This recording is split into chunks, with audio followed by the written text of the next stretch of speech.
Welcome to Health Careers. Thank you so much for visiting our campus, and I hope you enjoy this. You've got some information about our school. We opened in 1984. We've been here quite a long time. We are the very first magnet school in Northside. We now have 5 magnet schools in this district, but we are the only standalone, which means that we're not attached to a comprehensive high school. The other 4 magnets are attached to comprehensive high schools. Business Careers High School, Construction Careers is our most recent, Communications Arts, and what am I forgetting? Business Careers? Aerospace, aren't you? No. Oh, Science and Engineering, Science and Engineering, yeah.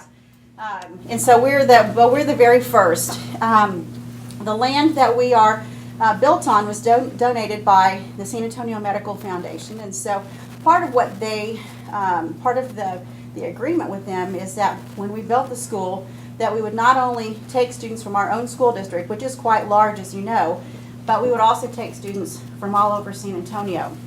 So we have probably 20 to 25% of our students each year are from outside of our own school district. Okay. Kind of give me an idea what it is that you're interested in. You talked about counseling. What are some other things that you all are interested in knowing about our school? I'm interested, of course, in all your academic courses, and Okay. in particular on the AP side. Okay. And more importantly, how do you support students that are struggling, All right. or if indeed they are excelling through that process? And based on what you have here in front of me, obviously they are, but it's how do you support them in particular? Okay. If you have particular programs like AVID, for example. We do not have AVID. Really, the students do not have enough time in their schedule to take the AVID courses. But our AP courses run the gamut. I mean, we offer pre-AP and AP courses in every single content area. We offer dual credit classes. We offer, and our students, we give lots of AP exams every year. And our students are doing very, very well on their AP exams. As far as support, we have a lot of tutoring going on, and I'll tell you that before and after school, individual teachers are tutoring. We also have something that we call the Phoenix Learning Center, which meets Tuesday evenings in the library from 4:30 to 8 o'clock, and that's tutoring. And last year there was a time when we had to limit the number of students who were going because there were so many kids who were going to that particular tutoring. They also tutor on Saturday mornings from 8:30 to 12:30, and we have anywhere from 30 to 50 to 100 kids who attend that on Saturday mornings as well. We use high school allotment money to pay for tutors for that and to pay for supplies for the Phoenix Learning Center, but it is something that is our students flock to that. We have adult tutors, we have teachers, we have hired college students, we have our own students, our own National Honor Society students who serve as tutors at that. And so there is a very, very strong support system built in there. Okay. And so most of it's volunteer then, or it's not required if they're, as far as tutoring, is it specifically for AP testing, or is it just a general overall tutoring? This is the Phoenix Learning Center is for all kinds of, for every subject that we offer. As far as AP, what happens is those specific teachers will offer review sessions either before or after school. They will do some of those on Saturdays, and so those are very specific to those tests when that time rolls around in the second semester. We've offered PSAT review courses. We have students right now who are just finished up taking PSAT courses. We this last group of students, we have 5 National Merit semifinalists, and the year before we had 6 National Merit semifinalists. And so we offer support in that arena as well. Our Mu Alpha Theta students will do some tutoring for math, and so we purchased the PSAT and the SAT books for our sophomore and junior students. Boy, they love those books. They love having those, and they use those books. And so we offer support in that way as well. And again, we're able to use high school allotment money, which our district is very generous with giving the funds to the campuses to use as we see fit. And that's exactly what we're doing with those funds. Okay. Yes. Just to give you a general information on the school district, our school district We have two comprehensive high schools with over 2,000 kids each. And the board authorized us to build a school of health professions that focus primarily on the health sciences. We're starting from the ground up, and so we're also interested in hearing if you could do something different, what would that be? Secondly, what's unique to your facility and as compared to comprehensive high schools? And then if you could draw your own school, what would you definitely leave out and what would you definitely include as you focus in the health careers? Well, we feel very strongly that the size of the school is very important. I mean, we have maximum 850 students, and so what happens is that we know every single student who crosses the stage at graduation, with anywhere from 190 to 200 graduates each year. So the size is very, very important. Those partnerships that we have with the medical community are extremely important. And Debbie will tell you, we couldn't do what we do if we didn't have those partnerships where our kids are going to hospitals every single day, our juniors and seniors. And she'll tell you a little bit more about that in just a minute. But the partnership with the UT Health Science Center. So those things have to be established very, very early on, those relationships with those partners, and we feel strongly that our program wouldn't be what it is without those very strong partnerships. Don't you agree, Debbie? Yeah. What were you going to say? Very important. Yes, it's an important part of the whole program, and she'll tell you, we have kids that we put on buses every day and we send over to the hospitals during the junior and senior year. I think our schedule is very important. The way we schedule, the AB block, we're the only school in our school district that has this type of schedule. And the reason why it is so important is because of that hospital experience. That if we had a 50-minute class period, students would not be able to get to the hospital and have a meaningful experience and get back in time to have a meaningful experience at that hospital. So that AB block there, they have that in the morning or the afternoon for 2 blocks, which means they have 2 90-minute blocks. And so I think that they've got, they're having wonderful experiences at the hospital as a result of that. And getting some certifications and, what would we do differently? Gosh, I'm not sure. I'm not sure what we would do differently. I think I've really, I was here actually when the school opened. I taught here as I was an English teacher, so I've been here from the very beginning. Went and became an administrator at another campus and ended up coming back here as principal. So I've been here on a couple of different levels. I think if we say this, we get anywhere from 800 to 1,000 applications each year for 250 spots. And so we'd like to be able to take more of those students, but at the same time we know that 850 number that we have is really a perfect number for this campus. I mean, we'd love to have an auditorium because we have a huge fine arts program, and we don't, but we're okay with that. We make it work, and so I think that the plan that the original principal had in place has really developed extremely well over the years since 1984. So did that answer your question? Yes, and what about your teacher-pupil ratios? Is it different than your other comprehensive high schools? What do you run now? Our classes are large. I mean, we suffered the same sort of cuts as everyone else did last year. So you might walk into English and history, social studies, math classes that have anywhere from 29 to 33 kids in them. So many of our careers classes don't have that number because of the safety concerns in some of those and because of the requirements from the hospitals. But really, there's this perception out there sometimes that we have much smaller classes. Absolutely not true. It's just not true. So, yes, sir.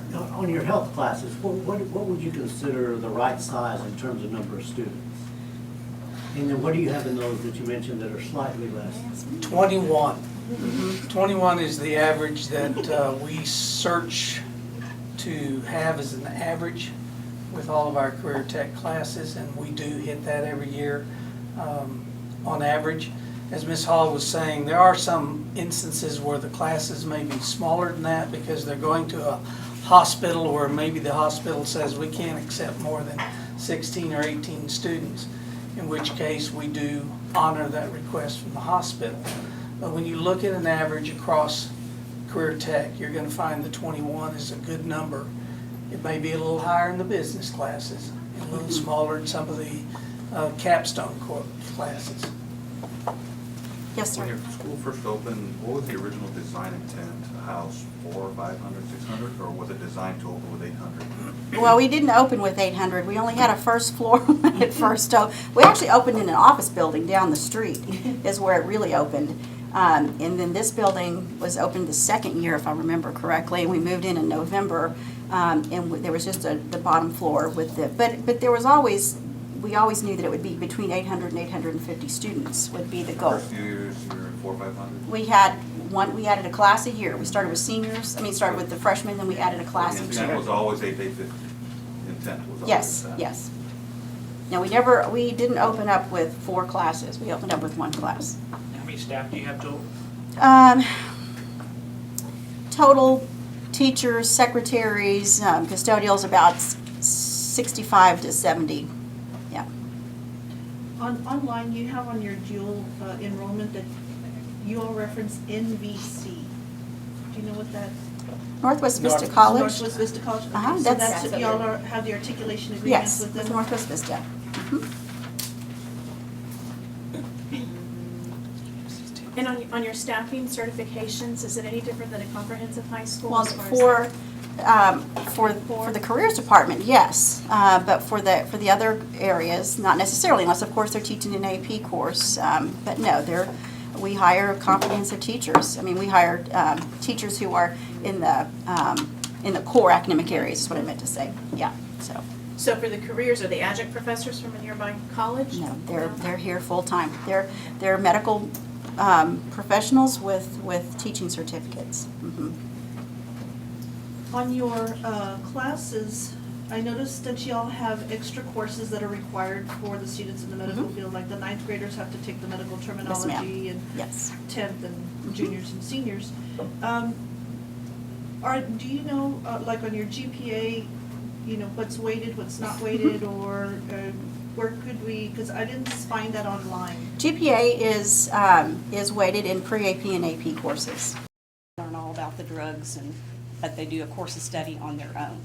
The SPD is run just like the clinical, 6 weeks on campus, and then I go over to the hospital with them so they practice the skills. They have to have a real heavy instrument base, have to know about the instruments, so I cover at least 100 with them before they go wrapping and all that. But then all we do have the lab here on campus. Yes. And they do take Have the a test sterilizer, here. instruments. Yeah. And let's see, we left off, medical, the medical business management next door, so they talk about administrative type, financial, things related to, being, in the hospital. Billy? Huh? Cody? Cody and Billy? Well, I asked him about coding because I've already had somebody contact me about wanting, do y'all have any coders over there? So I already talked to him. I go, are you teaching coding? He goes, well, no. I said, well, you might think about it because I've already had people calling for jobs, They need coders bad. So I'm always talking to somebody, at the nail salon or somewhere, and they're like, she says, here, take my card. She says, I need a coder. So you never know. And let's see, and then we have some elective courses that they can take, like medical microbiology and pathophysiology. Those can be taken, they can take 1 semester of medical micro and then 1 of pathophysiology. And again, it's just what it says.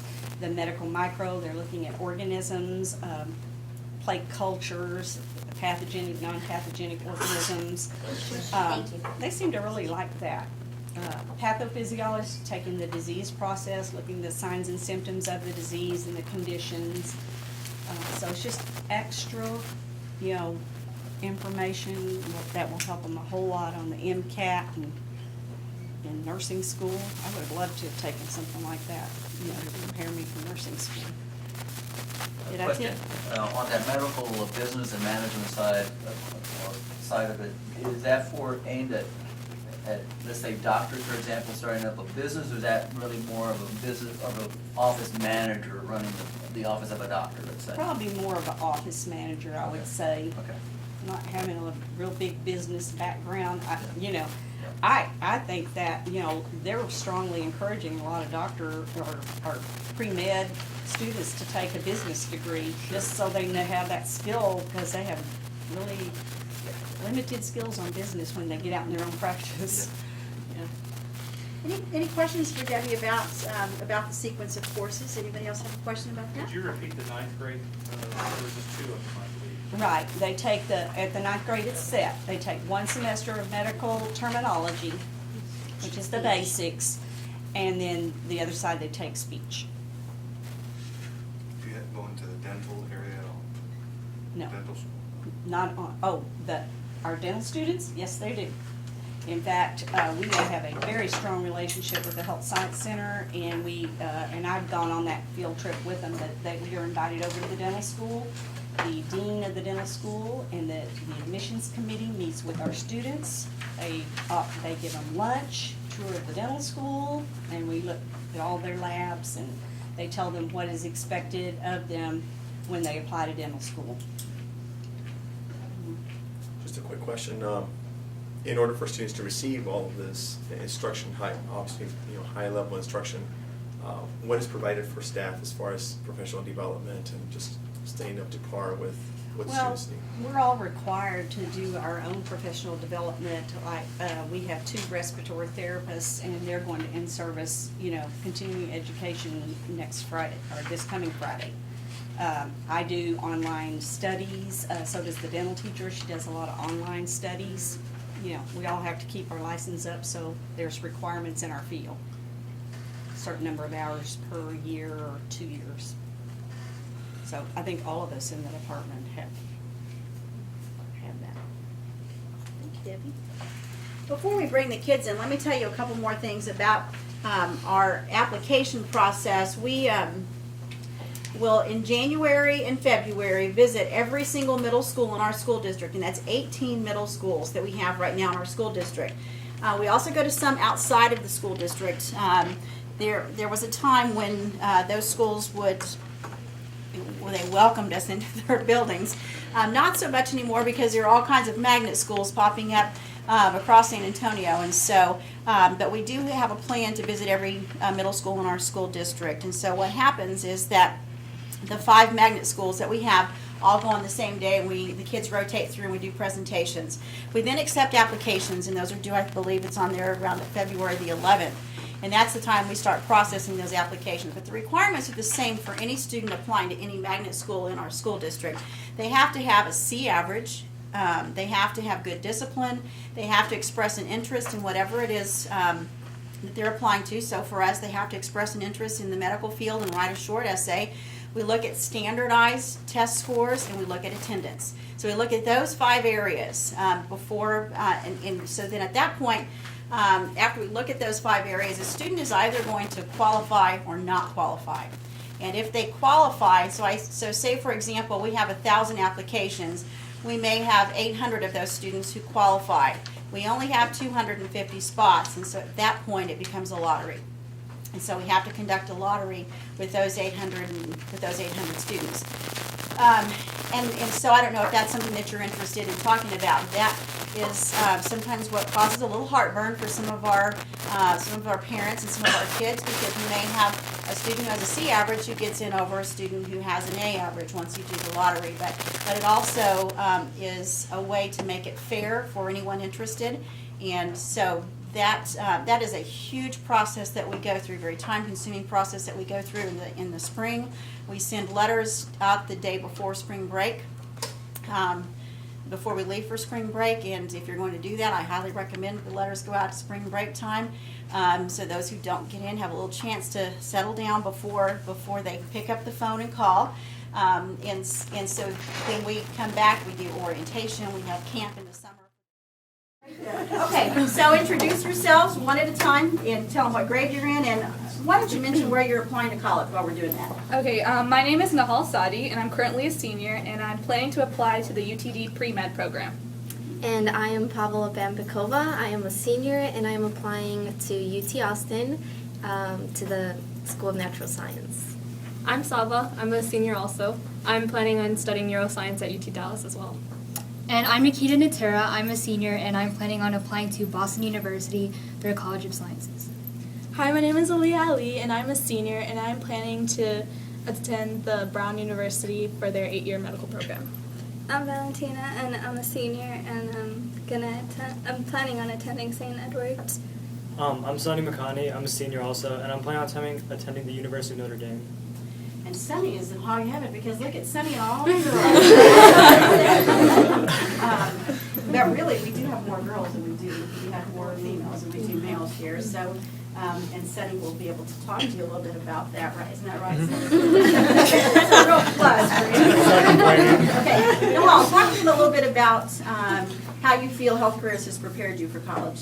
Health Careers has prepared me extremely well because starting as a freshman coming from middle school, I had no idea how to study, what material to use, and even like it's a big transition anyways from middle school to high school, but especially from middle school to Health Careers, it's completely changed my study habits. Like before, I wouldn't really do my homework right after school. It's it helps you prioritize what you need to get done and your goals in order for you to reach them. And the teachers are extremely helpful too. Like everyone at this school, they have at least 2 teachers that they have a close relationship with where they can help you out if you need it. So I feel like Health Careers is kind of like a family where everyone is sort of helping everyone to get to where they want to be.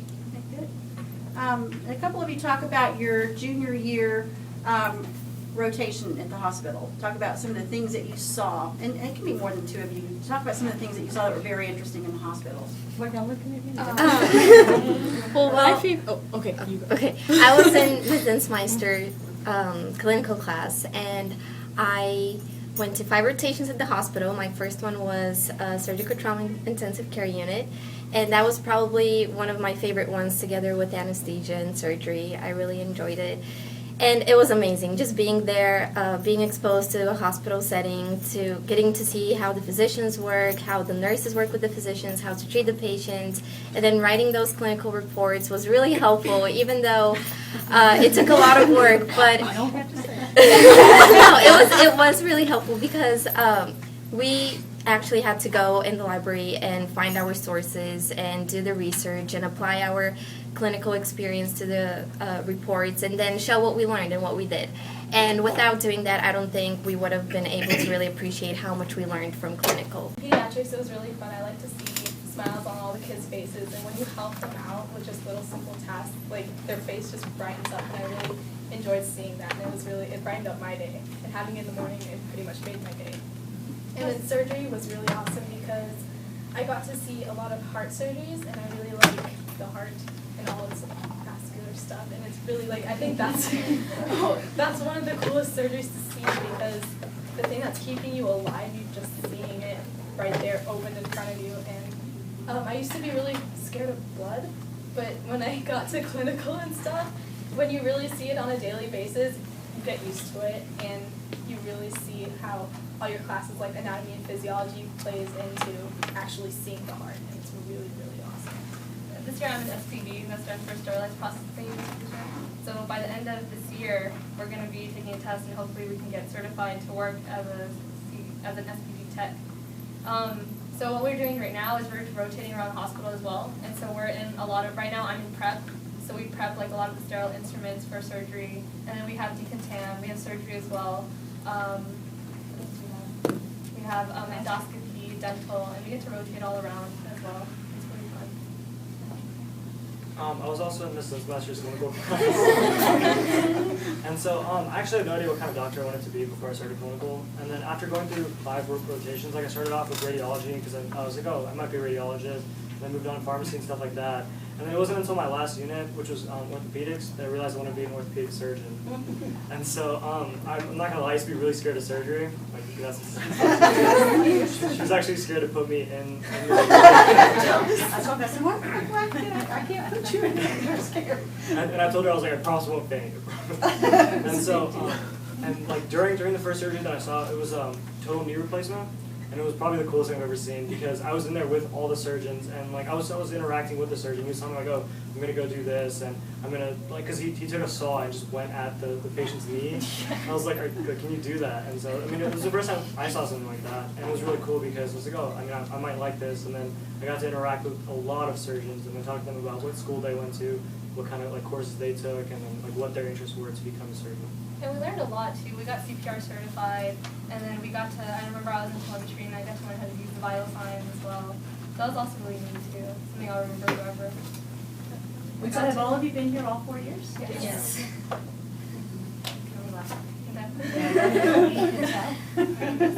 And when we learned vital signs, I remember the first 9 weeks of clinical rotation, my first unit was emergency. So I actually got to perform it on patients while the nurse was kind of shadowing over me or watching over me. So it was extremely cool because I was independent and I could do all of the vital signs, like check their temperature, their pulse, and everything. And I was the one that was writing them down and calling the patients in. So you feel like you're actually like doing something at the hospital and you're playing a role in there when you're so young. So it feels cool. Yeah, you become pro at vital signs when you do it in an emergency, because that's all you do for triage. You just take their vital signs, call them. Yeah. So you get a lot of practice. How do your parents, because I imagine you probably take a lot of work home. Oh yes. And how do your parents, what is their reaction to maybe some of the things that you experience? My parents were they're happy about that because I learned so much, and then they're not hesitant to send me anywhere for college because they know that I can handle it. I can handle the workload, the pressure as well. So. My parents are both in the medical field, so when I come home from school and they see what I'm doing, they're like, I learned that in medical school, why are you learning that now? And I was like, I don't know, it's a good school, and they don't regret putting, because both me and my sister attended this school, and they don't regret it at all because it really prepared us for college, and it prepared my sister for college too, and she's actually on her first year at college. I'm always interested in on the student side of support, and more importantly for your own self-worth, if you will, from the standpoint, you have time, obviously it's a rigorous course, and you spend a lot of time studying and obviously doing the clinicals. You have time to spend on extracurricular activities, and what are they if indeed they are? You do have time to spend. Actually, we do have a lot of time for extracurricular activities, and all of us are involved in an organization called HOSA. It's Health Occupation Students of America, and so all of us compete in it. And so what it is that even though we do have a lot of homework, like you could say, it's not like to where you can't do anything else. Like I just get home and study. We have time to go out because our competitions are in Austin and Houston and stuff like that. So we do take trips during school, go out and compete, and then we also have time to study that. And then if there's any other organizations like around school, like just small clubs or anything, we are a part of it. So you're doing cross country? Yeah, I was going to say, well, we're both in college too, and so lines help us with the different art periods and stuff, so it really helped us. And the tests were formatted in the same way as the AP test. It was very similar, and we were supposed to write, there was an essay portion as well as the multiple choice portion. So they really have a good knowledge about how the AP test is, and they really prepare you for it, so you can be successful on them. And then on other AP classes, like Javi or Pablo and Aaliyah and I are taking biology AP right now, and it's the hardest class here. Anyone here will agree. Yes. And so in preparation for the test, it's actually like a college class. I mean, like you walk in and you either take notes or you do a lab, but our teacher does help us out a lot, and she tells us, oh, if you want to do good on the AP exam, you should study this, this, and this. And then she gives us study questions and says, oh, this is probably what's going to be on your test. And then if you need help trying to answer these, you can ask in class, or you can come to pre-teaches, you come to after school sessions and stuff like that. So every teacher does help out. It's very self-driven too. You can decide either to do those study questions or not, but it really does help you on the quiz and stuff. But it's your choice, so they do run it like a college class. So on average, how many college credit hours do y'all already know? I have 23. And these are mainly from your AP exams or dual classes? These are dual credit. These are just dual credit. Without We have counting. other AP exams still on top of that. So this year I'm taking 6 AP classes. Last year I took 3, so that's 9. I'm curious if all of you all were interested in the health science before you came here, or, were there any of you that thought, well, maybe I'll try it, just see what I thought? That was me all the way. Because my sister came here a year before me, and my parents really wanted me to go to school, but I had no intention of going into the medical field at all. But as I started going through the school, I really started to develop an interest in the healthcare field, and it just started getting more interest for me. And clinical really had an impact on my decision, because you actually get to witness it firsthand, help out the patients, see surgeries. So that really helped me decide that I really wanted to go into the medical field. Somewhat tied into her question regarding, in the 8th grade, I'm assuming you guys took some kind of a career interest inventory of some sort. Did all of you pick health field did it come out that way? I'm actually the opposite of all of them, probably. I came into health career saying I didn't want to do anything in medicine. It was just, I just came here because it's a good school. My sister graduated from here and she wanted to do medicine. And so my mother actually told me, just go.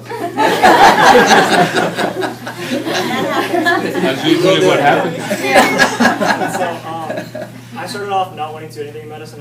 I said no, like I don't want to be a doctor or anything. But then like throughout like my freshman, sophomore year, and then by the time I got to clinical, I had so much medical information that like at the hospital the first day I was having a conversation with the supervisor of the radiology unit, and we were discussing about a patient, and we were talking about medical terms and abbreviations, and he was pretty surprised that I knew what they meant. And so I mean, like I thought to myself, oh, like I've been so used to this, and I kind of like going to the hospital and stuff, so why not be a doctor? Do you thank your mom now every day? And then there, like Saba and I both came here because we knew from the beginning we wanted to do something that's health related. And I found out about health careers when I was in 5th grade. I don't even remember how it happened, but I remember my teacher mentioning, oh, health careers, my niece goes there. And so I said, oh, there's a school, a magnet school for health professions. So I Googled it, and ever since 5th grade, I was like, Mom, I'm going to apply to health careers. And she's like, you're only in 5th grade. But when that day came in 8th grade, I applied, I got it, and I was so happy because not everyone gets the opportunity to come here that wants to come here. And there are a lot of people that apply to this school. It's a very good opportunity. So you just said you Googled something in 5th grade. So tell me a little bit about technology. Use that as a segue to talk about technology and what the role it plays in your education here at the high school. What are the best tools that you use, the best applications, things that are important that you think you would recommend us to have for our school? I think all of our homework we do over the internet. Yeah. We use, well, definitely you have to be good with Microsoft Office. That's required for every class, basically. Whether it's doing Excel spreadsheets or just using Word or doing a PowerPoint, you need to have a good knowledge on how to use those. And some of us, well, I was in newspaper, so I needed to know how to use Photoshop, and they're in newspaper and yearbook. I'm editor-in-chief of the yearbook, so we have to really know how to use Photoshop, we have to know how to use InDesign, and it gets really crazy. Do you guys bring your own devices, or does the school give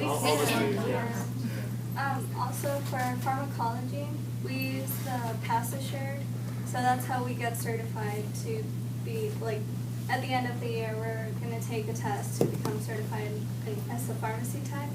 So using the website really helps too. The site is called Pass Assured. That's the site that they use for pharmacology. And then one tool that I think is just our district has that's actually really helpful.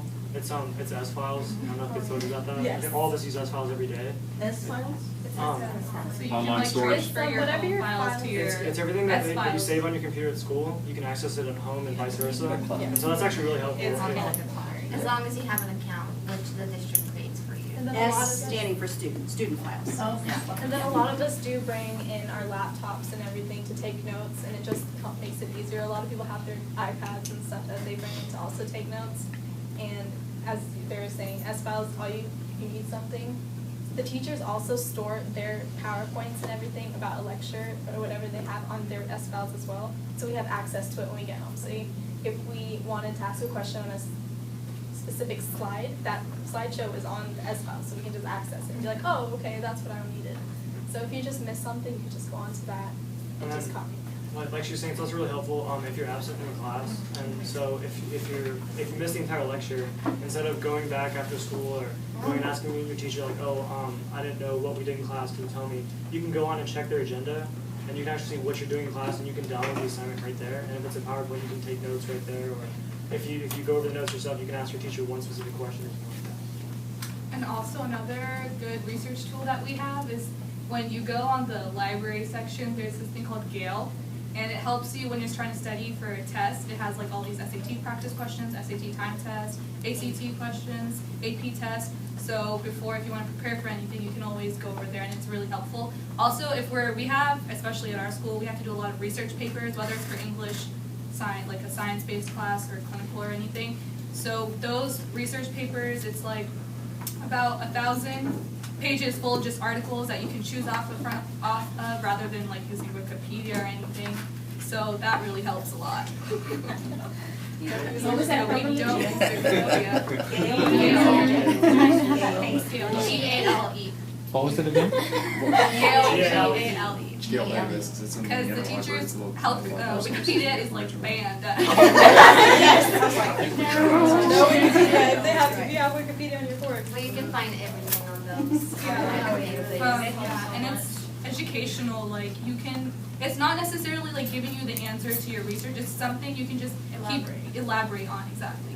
Did anybody go National HOSA last year? Okay. We So what did you compete in at National HOSA? We competed in a, we actually won first place at nationals. So, yeah. She's up on her group. We're up on the homepage of HOSA. Yeah, the national homepage there. We found that out last week and we were by very accident. excited. Yeah, it was by accident. I literally screened up my computer screen was one of my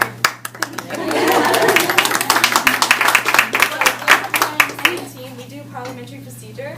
So it's like conducting a formal meeting and we present it to judges who are actually registered parliamentarians. So that's our event and we have been in it since our freshman year. We didn't make it to nationals our first 2 years, freshman and sophomore year, but we really persevered and we were determined to make it to nationals. And we actually won first place at area, state, and nationals. So when we made it to state, we were so excited that we won first place. We weren't expecting it at all. And we were just happy that we made it to nationals. So we really didn't expect to win at nationals. And our event is based on like a test first, you study for it, and then we go ahead and present. So there's 2 rounds of presenting, right? Yeah, 2 rounds of presenting, so they keep kind of eliminating people as we go. And since our team didn't make it to nationals the first 2 years, like we got so close in the sense that we all had like our eyes on the prize. We needed to make it to nationals. And the thing with HOSA and all these extracurricular activities is you make a team that kind of lasts you for a long time, and you sort of have this bond not only with your team members but everyone around you that's in the event, all the teachers that help you through it. I remember for our event, like last year, Miss Rodengill, she retired, but when she's a medical terminology teacher, and she got another parliamentarian to come look at our skit, how we performed and everything, give us any advice if we needed to change something, how to study for certain things. So teachers are willing to like help us go to nationals because they know how bad we want it. They want it. And Pavi, you went to nationals in history fair, correct? History fair and BPA. BPA, yes.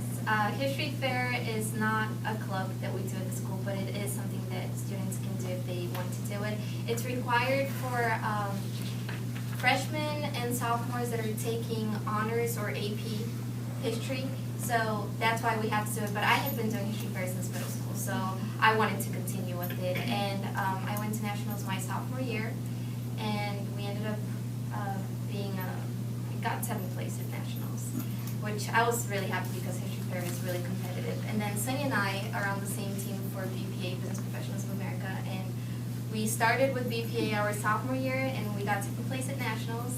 And then we continued junior year, we got 5th place, and then we're striving for 1st place this year. I'm curious about your pre-registration now that y'all are seniors and you know, your freshman year, sophomore, and junior year.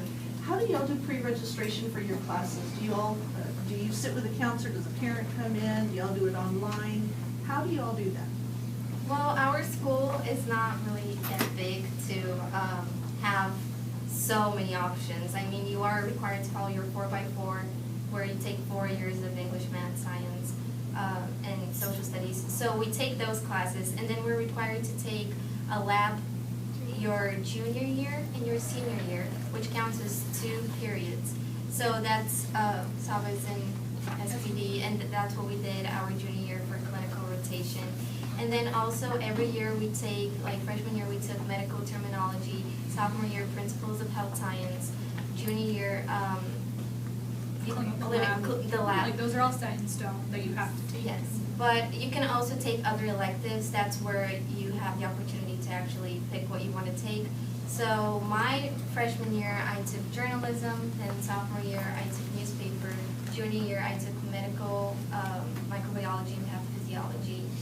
And then, but that depends to the kid, whatever they want to take, as long as they have their credits and if they can see that they can graduate, if they have enough credits to graduate, they can take anything that will fit in their schedule. But you do a 4-year plan. They do a 4-year plan as a 9th grader. Each year, the counselors go into classes and visit before pre-registration and get the students select their courses, get the approvals that they need, and then we've started going into the computer lab and having them put those into the computer, and which makes it much, much easier. The students look at them? The courses that they're signing up for. I believe we start that the year before we start this class. And then that gives the counselors time during the summer to put us into classes and work with our schedules. Because sometimes your schedule might not end up working the way you want it to work, so you would have to be placed in a different class, which ends up working out either way because you still take a class that you get credit for. So it's not like you're not getting credit. And also they give us a prep day at the beginning of the summer. Like right before the school year They starts. give you what? I'm sorry, the bell happened. They give us a prep day, that's like usually 2 weeks before school starts, and that gives us, like, that gives each student their schedules, and then that gives the student also time to talk to the counselor in case they need schedule changes or if they want to make adjustments or anything like that. These options are more like for juniors, seniors, in the sense that because the majority of freshmen and sophomores, they also have a language that they are wanting to take or they have to take because of the languages. So they're usually, most of the people go to like Spanish 3 or Latin 3 or anything like that. So that also counts as an elective. So whenever they have rotations. At any given time, what % of your population is on off-campus rotations? Let's say the 2-hour blocks. Do you know? I figure your senior class is about 170, 190 kids, or? This particular year, our senior class is small, 172 students, but we're normally at 190 to 200. A couple of years ago, we had a little over 200. So at any given time, how many are off campus? Probably In the clinical, we have some 68, no, we have more. in the morning, and then some In the afternoon. Yeah. So total, we probably have, I think we took 82. Yeah, I think we have 82 total in clinical, and then we have, and that probably counts our SRD and the SPD too. So is it 80, 11th and 12th graders or just 12th graders? Both 11th and 12th? Okay. mainly 11, right? Yeah, Mainly most of 11. that is 11 And from when you talk about clinicals, is that a 2-hour block or a 4-hour block or 2? Yeah, it's a 2-hour, well, no, it's a 3-hour block, excuse me. It's a 3-hour block. We have travel time built in. And y'all take off from the bus stop here, The bus picks them up, takes them to the hospital, the bus picks them up and brings them back. So if you have a class of, say, combined 11th and 12th graders, let's say 400, just for argument's sake, 100 of those or 150 would be off campus every 2 hours or every 3 hours? They don't all go on the same day at the same time, so Okay, no. so it'd be Because we're on based an on your evening schedule? Yeah. Okay. Like today, for instance, we had, this morning, we had 3 groups off campus.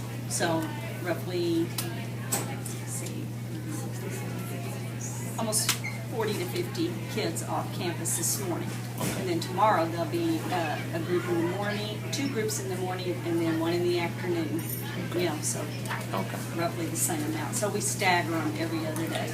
And then you talked about an on-campus rotation. So is the expectation that 100% of the kids are in some form of One or the rotation? other, as a One or the junior. other. Yeah, one or the For other. junior or senior? Yeah. And you do a selection process for who goes off campus, who stays on campus? Or? They make application, and again, it's a lottery. Because Okay. we usually have more applicants than we can take, even for clinical. Like, I can take 12 in the SPD program, and that's because it's very high risk. They're in very high risk areas where there's blood and body fluids, and they limit me in how many I can put in an area. I'm pushing it in some areas with 2. But all 170 seniors are taking a 5 type of rotation throughout the year. Well, all the juniors are either at a hospital or they're doing a rotation here on campus.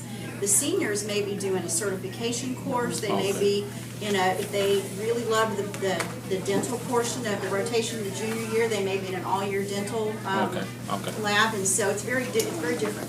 I forgot one important course. Yeah. Career prep.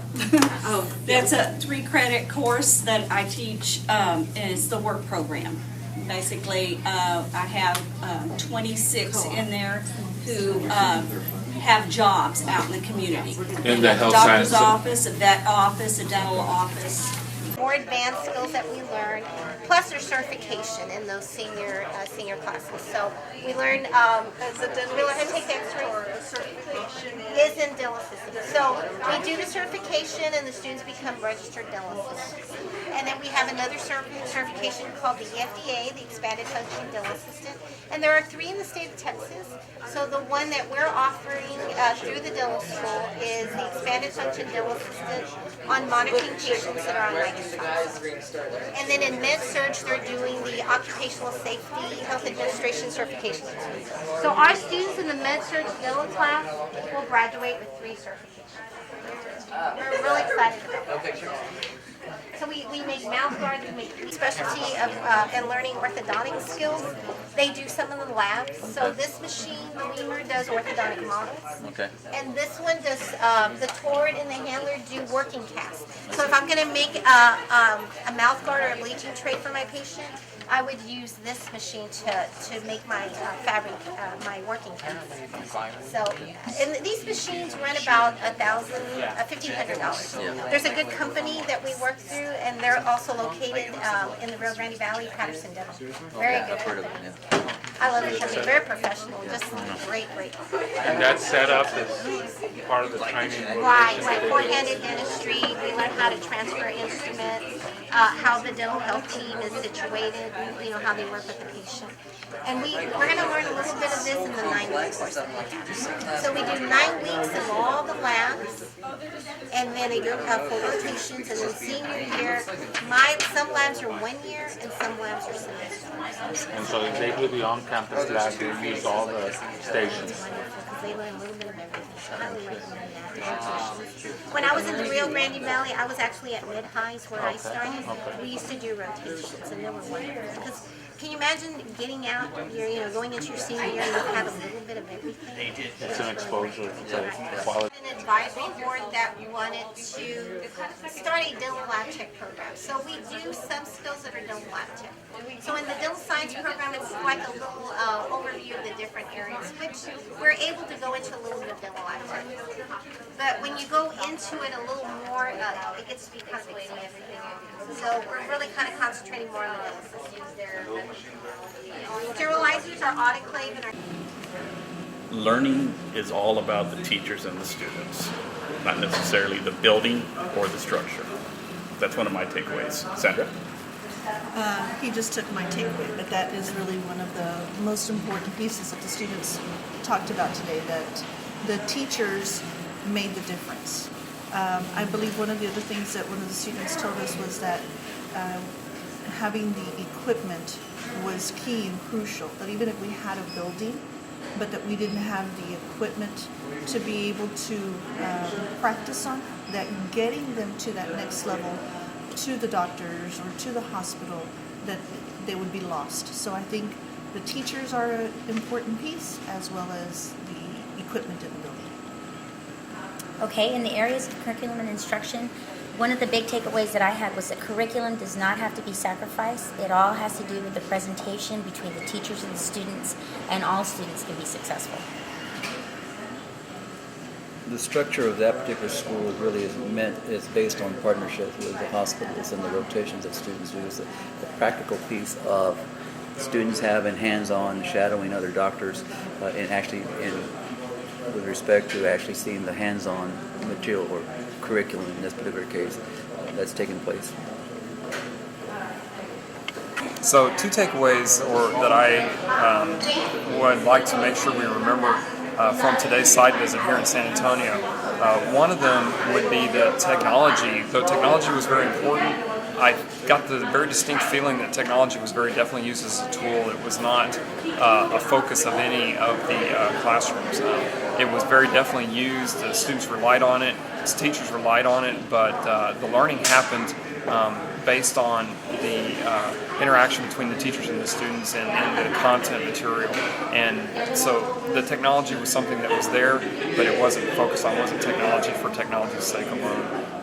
Also, I think that I really noticed that the building was important, but it was the size of the academy being only about 800, 850 students, and the class sizes were the same as typical high schools, but it was just the family atmosphere and the focus on important things and content in their curriculum that allowed them, I think, to really excel and to motivate the students. The students seemed incredibly motivated, and I think they got that from a real strong interaction with their staff and the focus on their content areas. So those are my 2 takeaways. Yes, I would say that the takeaway from the school here in San Antonio would definitely have to be the commitment that the kids showed for the school. Along the lines as well with parent commitment. Some of the students expressed that their parents were very excited of the fact that they were a part of that school. And I would also say that another very important takeaway is the size of the school as well. And that was communicated from what I recall from both the students and the teachers. There was definitely very much of a family feel. And it just created an atmosphere and a culture of students really wanting to excel and do their very best. And they were just very excited about the whole academic piece of it.